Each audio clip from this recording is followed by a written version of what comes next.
Hello et bienvenue dans une nouvelle vidéo. Aujourd'hui, on reprend le cours de mes vidéos hebdomadaires Will I Buy It? Et donc, je vais passer en revue les nouveautés en allant regarder ce qui se passe sur la page Instagram de Trendmood. J'ai pas pu faire cette vidéo la semaine dernière parce que je voyageais, j'étais à l'étranger. Du coup, là, il y a pas mal de choses à couvrir. Je vais pas parler de tout, sinon ça va prendre une éternité. Et je vous avoue qu'il y a beaucoup de choses qui m'intéresse pas plus que ça, vraiment. Donc je vais juste parler de quelques petites choses ici et là qui m'ont intéressée ou interpellée. Alors, Norvina sort une nouvelle palette Pro Pigment, donc les très grandes palettes Norvina dans la marque Anastasia Beverly Hills, mais la gamme Norvina. Ce sont des pigments pressés, donc c'est des fards qui vont quand même être un petit peu plus compliqués à travailler, surtout pour les novices. Je voulais en parler parce que moi personnellement je suis pas du tout intéressée. C'est une palette très très colorée avec des couleurs très vives, certaines limites fluo. Moi personnellement ça me parle pas du tout, c'est pas le genre de palette vers lesquelles j'aime me diriger de manière générale. Je voulais quand même la mentionner parce que si vous êtes quelqu'un qui aimait justement les looks un petit peu plus vifs et qui se voient de loin, je pense que cette palette va vous intéresser. Il y a donc 25 fards, principalement des mats.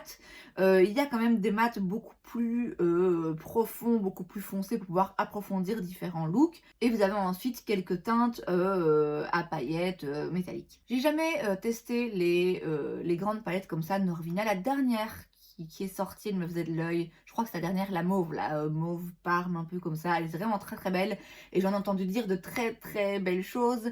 Mais c'est quand même pas donné, hein. Je crois que c'est 70 € ces palettes-là environ. Même si je devais acheter une palette Norvina, c'est pas celle-là que je choisirais, puisque je vous l'ai dit, c'est pas le genre de look que je fais au quotidien. Mais je la trouve quand même très intéressante. Je la trouve très intéressante parce que il y a beaucoup de fards mat. Il y a des fards, comme j'ai dit, qui sont vraiment limite fluo. C'est pas une palette rainbow, c'est pas une palette donc arc-en-ciel, c'est pas non plus une palette fluo, c'est vraiment une façon différente de faire une palette colorée. Ça ressemble à rien de ce que j'ai vu jusque maintenant et ça quand même faut le faire. Donc voilà, je trouve ça intéressant, surtout pour celles d'entre vous qui aimait ce genre de couleurs. Je pense que ça vaudra sans doute le coup parce que ça va être quelque chose de différent avec des teintes et des tons vraiment particuliers et différents. Donc voilà, pour info, cette palette est donc maintenant disponible. On a ensuite une nouvelle gamme pour le teint chez Zara. Il y a donc des fonds de teint et des anti-cernes. Les fonds de teint existent en 51 teintes, ça quand même faut le faire, et ils coûtent 19,90 $.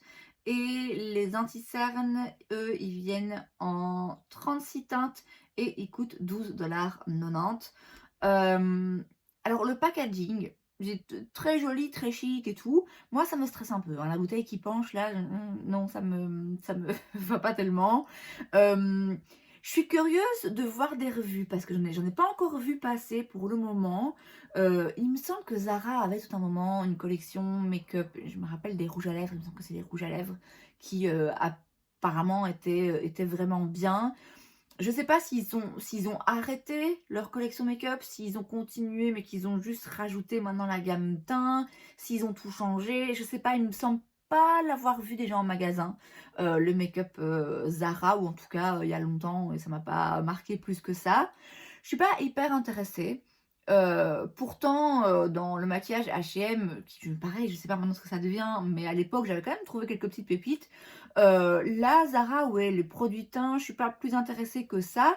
Je suis curieuse, par contre. Je suis vraiment curieuse de voir quelques revues, voir ce que ça vaut, parce que faut avouer que ça vient en pas mal de teintes et que c'est des prix abordables.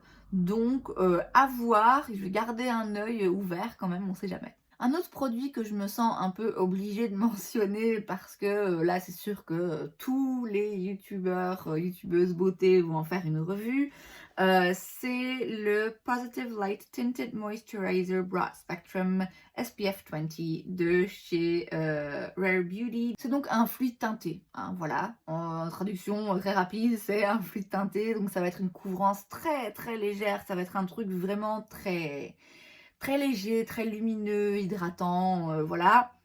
En résumé, pas le genre de produit teint que moi j'aime utiliser. J'ai juste pas, d'après moi, une peau à laquelle ça convient en fait, ce genre de produit. Moi, pour moi, ça ne va pas. En tout cas, je n'aime pas ça sur moi. J'ai récemment acheté mon tout premier produit de la marque Rare. Je vais d'ailleurs en faire une vidéo, soit aujourd'hui, soit demain, je verrai bien. Mais elle va arriver bientôt. Mais je dois avouer que la marque, je sais qu'elle est adorée par tout le monde, donc en tout cas par beaucoup de gens. J'ai du mal à accrocher parce que j'ai du mal à trouver un produit de la marque où je me dis ah ouais tiens ça c'est différent, ça m'intéresse, ça me parle vraiment. J'ai swatché quelques blushs en magasin, j'avais swatché les blushs dans les blushs crème mais compacts là vous voyez. Franchement, ça aurait resté le même, c'était quand même très lumineux et puis il se passait pas grand chose sur la peau. J'avais swatché aussi les blushs liquides qui sont en effet hyper pigmentés où je me dis vraiment est-ce que j'ai envie de passer 10 minutes à essayer de travailler un blush. Voilà, je sais que ce sont des produits qui ont beaucoup de fans.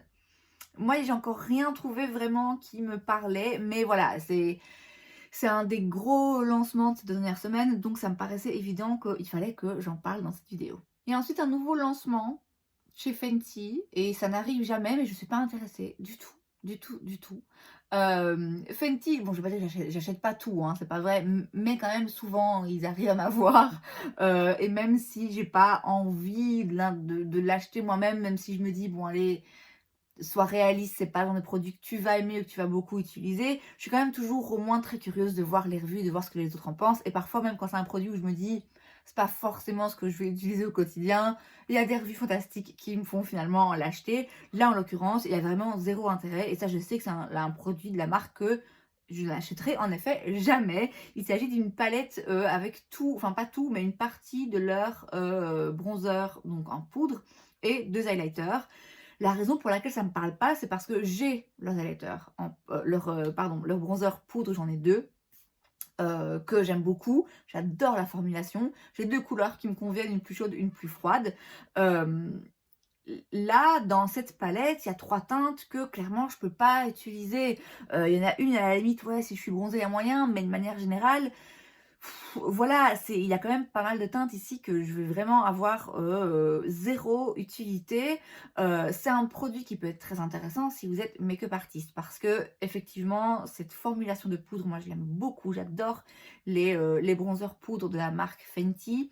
Ils se travaillent très bien, ils ont plein de sous-tons intéressants, enfin voilà, c'est vraiment de très très bons produits. Donc si vous êtes make-up artiste, ça peut être intéressant pour vous pour pouvoir justement utiliser sur différentes carnations. Moi, je ne maquille que moi. Ma peau reste ma peau, même si en été je bronze, voilà, il n'y a pas non plus une différence qui fait que j'aurais besoin de cette palette. Donc voilà, donc ça pour le coup, moi ça m'intéresse pas du tout. Si vous êtes make-up artiste, franchement, allez-y les yeux fermés parce que la formulation est vraiment top. Mais en tant que cliente normale, je vais dire, ça ne me parle pas. Un autre produit que je voulais mentionner parce que je me questionne quand même, c'est une collaboration entre XX Revolution et les Powerpuff. C'est Powerpuff aussi en français, je sais plus. Enfin bref, vous voyez l'image. Hein. Et en fait, la palette principale de la collection, là, je voudrais savoir si la personne qui est derrière le design de cette palette fume du crack. Parce que franchement, c'est pas possible. C'est vraiment pas possible. Le fait d'avoir des formes ovales, carrés, rectangles, et puis des triangles, où tu as l'impression qu'il n'y a pas deux triangles les mêmes, pas dans les mêmes orientés de la même façon, moi c'est pas possible. Je regarde ce packaging et franchement j'ai les yeux qui piquent.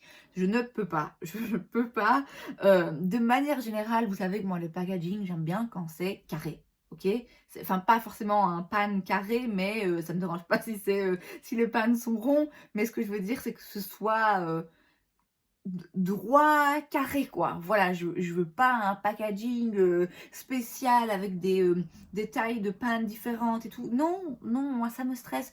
Je veux que ce soit le plus simple possible en fait, surtout quand il s'agit de fard à paupières. Moi ça me perturbe, j'arrive pas du coup à bien lire les couleurs, je sais pas, ça me plaît pas du tout.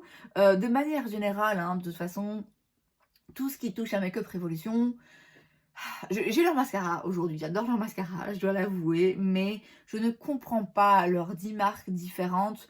J'avais cru comprendre que XX Revolution, c'était justement une de leurs gammes de make-up un petit peu plus chère, un petit peu de meilleure qualité, un peu plus sophistiquée. Alors là, on n'y est pas du tout, donc je comprends pas en fait pourquoi faire différentes gammes si finalement toutes les gammes se ressemblent. Pourquoi ne pas avoir une gamme qui dédie aux justement collaborations comme ça un peu plus enfantines, un petit peu plus colorées, une gamme de make-up plus neutre, une gamme de make-up en effet un peu plus classe, un peu plus chic, sophistiquée, j'en sais rien, mais là j'ai l'impression que finalement tout est mélangé, je comprends rien, enfin bref, voilà. Mais surtout cette palette, non. Il y a ensuite une nouvelle collection chez Colourpop, enfin il y a eu sûrement plusieurs nouvelles collections chez Colourpop, mais je voulais parler de celle-là en particulier. C'est la Stone Collection et il y a deux palettes, mais il y en a une en particulier, la Set and Stone, donc celle qui est un petit peu dans les tons un peu plus chauds. En fait, j'ai l'impression que c'est un peu un dupe de la Major Dimension de Patrick Ta. On va en parler aussi dans une seconde d'ailleurs. Puisque vous avez, donc dans la Major Dimension de chez Patrick Ta, vous avez 2 fards crème et ensuite vous avez 5 fards mat et 5 fards pailletés. Ici, il y a 5 fards mat, 1 fard crème et ensuite 4 fards pailletés. Donc c'est pas exactement la même chose, hein, c'est pas une pâle copie.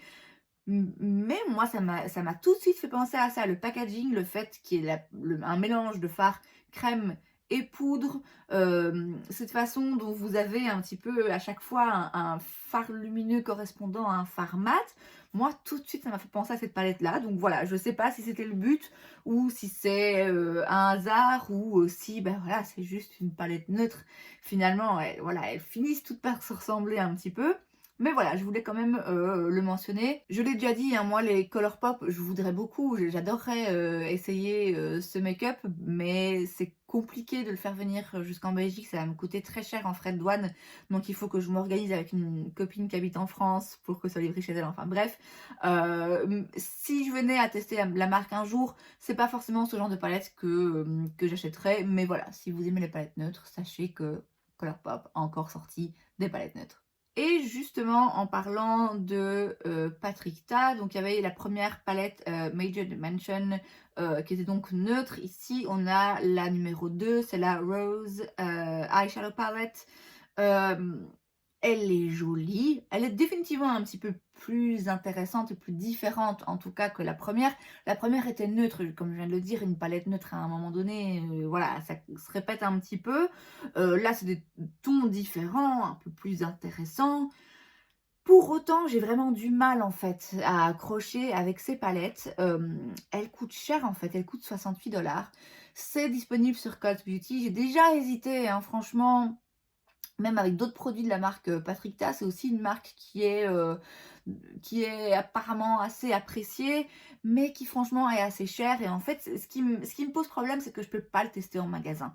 Si je pouvais, soit tu en magasin, tester et sentir la texture, peut-être que je finirais par me dire « Ah, mais en fait, là, ça me parle vachement, ce genre de texture de fard, ça me plaît bien. » Sans tester, en fait, j'ose pas dépenser 70 balles pour une palette qui, somme toute, est une palette quand même comme j'en ai d'autres, sans savoir est-ce que vraiment la qualité, est-ce que la formule va me parler. Pour le même prix, je peux avoir une palette Natasha Denona, j'adore la formulation, je connais la formulation, donc ça me fait moins peur de dépenser cette somme d'argent, même si quand même j'attends toujours d'avoir 25% chez Sephora, mais voilà, ça me dérange moins que là. Sans savoir, sans pouvoir tester avant moi en magasin, ça me dérange un peu. Et puis le côté où il y a les 2 fards crème avec, ça me parle pas, ça me parle pas. Mais c'est joli, hein, c'est très joli. Je suis très curieuse à chaque fois mais j'arrive toujours pas à sauter le pas et en acheter une. Donc voilà, si vous, c'est votre cas, sachez qu'il y a une nouvelle palette Patricta disponible. Et c'est donc tout pour cette vidéo. J'espère que ça vous a plu. Si c'est le cas, n'hésitez pas à laisser un like. Vous pouvez aussi vous abonner à ma chaîne parce que c'est gratuit, donc pourquoi pas. Et moi, je vous vois la prochaine fois. Bye!